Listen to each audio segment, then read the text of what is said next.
Hello, good morning. आप सभी को नमस्कार और मेरे चैनल कोड से में सभी का स्वागत है। और आज हम जिस शख्सियत के बारे में बात करेंगे उसके अफसाने, उसकी हकीकत और उससे जुड़ा कानूनी मसला। वो शख्सियत है मराठी फिल्म इंडस्ट्री के एक जाने माने सुपरस्टार दादा कोंडके। दादा कोंडके जो भी मराठी फिल्में देखता है या वैसे भी जो मराठी फिल्में नहीं भी देखता है, जो हिंदी फिल्में भी देखता है, उन्हें पता ही होगा दादा कोंडके एक अपने आप में बड़ी शख्सियत, बहुत बड़े रंगकर्मी और साथ ही बहुत बड़े फिल्मी कलाकार। उनकी मतलब उनका एक रिकॉर्ड है गिनीज बुक ऑफ वर्ल्ड में। उनकी सारी की सारी फिल्में जो है गोल्डन जुबली थी। ये अपने आप में एक रिकॉर्ड है, वो किसी और प्रोड्यूसर को या डायरेक्टर को नहीं हासिल हुआ है आज तक। उनकी करियर की शुरुआत स्टेज से हुई थी। वो कांग्रेस सेवा दल से जुड़े हुए थे और कांग्रेस सेवा दल से जुड़े होते हुए वो कई बार उनके स्टेज परफॉर्मेंस में हिस्सा लेते थे। बहरहाल इवेंचुअली एक ऐसा संयोग आया जब उनकी एक फ़िल्म थी सुंगाड़िया, वो जब रिलीज़ हुई और उसी दौरान हिंदी फिल्म इंडस्ट्री के सुपरस्टार देवानंद की फ़िल्म रिलीज़ हुई और थिएट्रिकल एग्जीबिशन को लेकर कुछ विवाद हुआ, जिसमें ये जो सुंगाड़िया फिल्म थी उसे उतार दिया गया। वहाँ से इनका ताल्लुक़ पड़ता है बाला साहेब ठाकरे से, जो बाला साहेब ठाकरे ने इन्हें काफ़ी हेल्प किया उस वक्त, ताकि इनकी जो फिल्म थी सुंगाड़िया वो मराठी दर्शकों के लिए सिंगल स्क्रीन, तभी तो सिंगल स्क्रीन ही होते थे, सिंगल स्क्रीन पे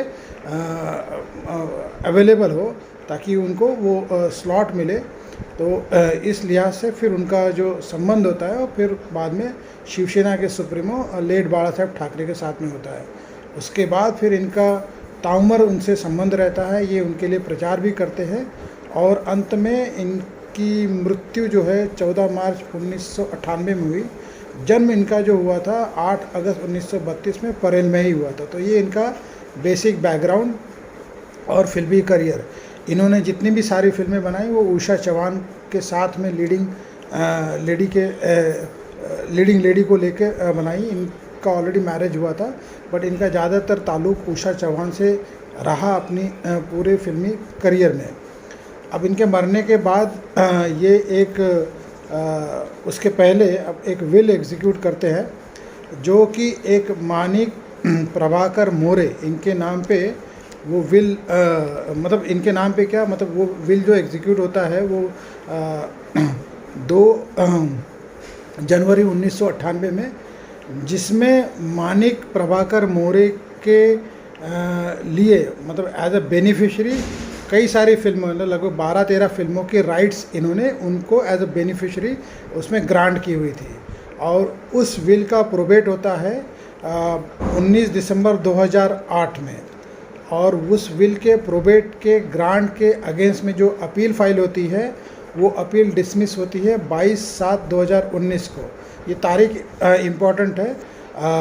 दादा कोंडके का देहांत 14 मार्च 1998 को होता है। उन्होंने मरने से पहले विल बनाई थी 2 जनवरी 1998, जिसमें मानिक प्रभाकर मोरे वन ऑफ द बेनिफिशियरी थे, जिनके फेवर में 12 फिल्मों के राइट्स उन्होंने दिए हुए थे। विल का प्रोबेट होता है 19 दिसंबर 2008 और प्रोबेट के अगेंस्ट में जो याचिका अपील होती है वो खारिज होती है हाईकोर्ट से 22 जुलाई 2019। अब 2019 के बाद में ऑब्वियसली कोविड काल आता है, उसके बाद में एक इम्पॉर्टेंट तारीख है 12 अगस्त 2022। 12/2022 को ये जो बेनिफिशरी थे जिनके फेवर में 12 फिल्मों की राइट्स एक विल के अंदर दादा कोंडके ने उन्हें एज अ बेनिफिशरी दिया था, वो जो राइट है उस 12 फिल्मों का एक डीड ऑफ असाइनमेंट के थ्रू 12 अगस्त 2022 को मानिक प्रभाकर मोरे एवरेस्ट एंटरटेनमेंट प्राइवेट लिमिटेड जो है इस कंपनी को वो असाइन कर देते हैं। मतलब फिल्म राइट्स अभी जो मानिक प्रभाकर मोरे के नाम पे अंडर विल उन्हें मिली थी वो असाइन हो जाती है एवरेस्ट एंटरटेनमेंट लिमिटेड के फेवर में। अब आते हैं दूसरे मुद्दे पे, जो दादा कोंडके थे, इन्होंने इनकी एक ट्रस्ट भी थी जिसमें ट्रस्टीज थे रुद्रनाथ कडू देशमुख और उषा चौहान। और ये जो भी फिल्मों से जुड़े हैं उन्हें पता होगा कि जो फिल्मों के उस ज़माने में जब नेगेटिव्स होती थी वो एनएफडीसी के कस्टडी में रहती थी, और कुछ फिल्मों के नेगेटिव्स की custody Bombay film enterprise private limited इनके पास थी। तो ये जो ट्रस्टीज थे रुद्रनाथ कडू देशमुख और उषा चौहान, ये कुछ फिल्मों के नेगेटिव्स को उनके कस्टडी से निकाल कर इनके ट्रस्टीज़ के कस्टडी में दे दिया जाए, ये उनकी लगातार मांग रहती थी NFDC, national film development corporation को, एनएफडीसी को। और जो ट्रस्ट का नाम था शाहिर दादा कोंडके प्रतिष्ठान।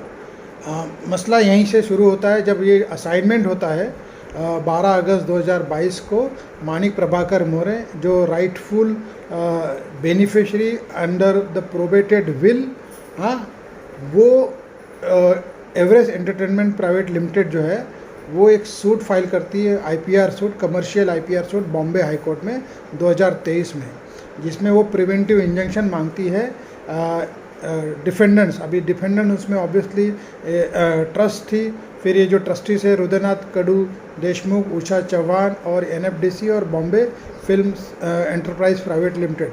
बेसिक प्रेयर ये था कि ये जो फिल्म राइट है दादा कोंडके के इन 12 फिल्मों में, जो कि विल के अंदर बाकायदा मानिक प्रभाकर मोरे के नाम पे एज अ बेनिफिशियरी उन्हें दे दी गई थी, जिसका प्रोबेट भी हुआ था। उसका एक लिस्ट ऑफ अनेक्चर उस कमर्शियल सूट में एनेक्स किया गया था एज ए एग्जिबिट के तौर पे।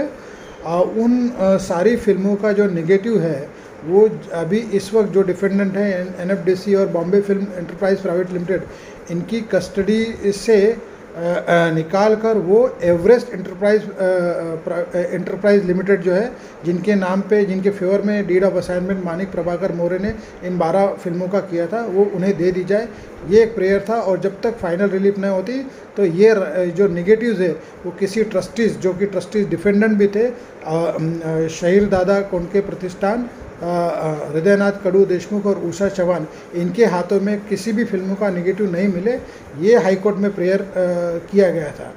अब इसकी सुनवाई जो होती है, जस्टिस मनीष पिताले बॉम्बे हाई कोर्ट के उस वक्त के जज थे जब ये मामला उनके सामने आया। उस वक्त उनके पास आईपीआर, इंटेलेक्चुअल प्रॉपर्टी राइट्स से जुड़े हुए मसलों का असाइनमेंट था। तो उन्होंने इस मसले को सुना और एवरेस्ट एंटरप्राइज प्राइवेट लिमिटेड की तरफ से एक जाने माने सीनियर काउंसिल विराग तुलजापुरकर, वो अपीयर हुए। तुलजापुरकर अपने आप में बड़ा नाम है इंटेलेक्चुअल प्रॉपर्टी राइट के मैटर में, वो सीनियर काउंसिल है, बहुत ही रेप्यूटेड पर्सनालिटी है। जहाँ तक कि आईपीआर और कमर्शियल मैटर्स का बात करें, वैसे भी वो हरफन मौला है, वो अपने आप में उनका एक reputation as a senior counsel well establish है। वो उसमें मैं कोई फर्दर कमेंट्स नहीं कर पाऊँगा, बिकॉज वो बहुत ही रेस्पेक्टेबल सीनियर काउंसिल है। उन्होंने इस आर्गूमेंट को लीड किया बॉम्बे हाई कोर्ट जस्टिस पिताले के सामने एवरेस्ट एंटरप्राइज लिमिटेड के लिए।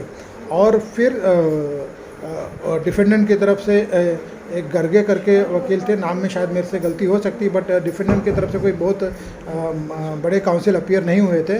तो फिर उसके बाद में जो है सुनवाई होती है और आइडेंटिटी इंजंक्शन जो है वो ग्रांट कर दिया जाता है।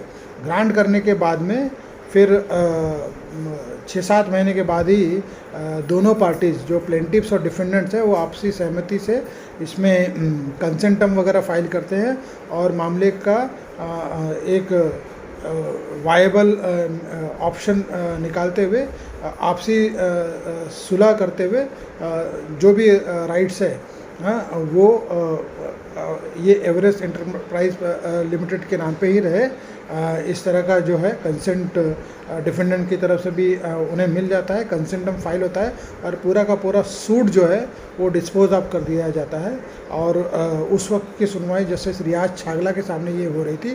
तो पूरा का पूरा जो कमर्शियल आईपीआर सूट है वो डिस्पोज हो जाता है और पूरा जो डिस्प्यूट है एक फिल्म राइट को लेके वो एज एन अमिकेबल सेटलमेंट के तहत कंप्लीट हो जाता है, यानी कि क्लोजर ऑफ सूट हो जाता है, और इस हिसाब से फिर वो डिक्री ग्रांट हो जाती है in favour of the Everest enterprise private limited. Justice Riyaz Chagla के सामने ये सारा वाक़या होता है, उन्होंने फिर उसी तरह से judgement in terms of the consent term pass किया।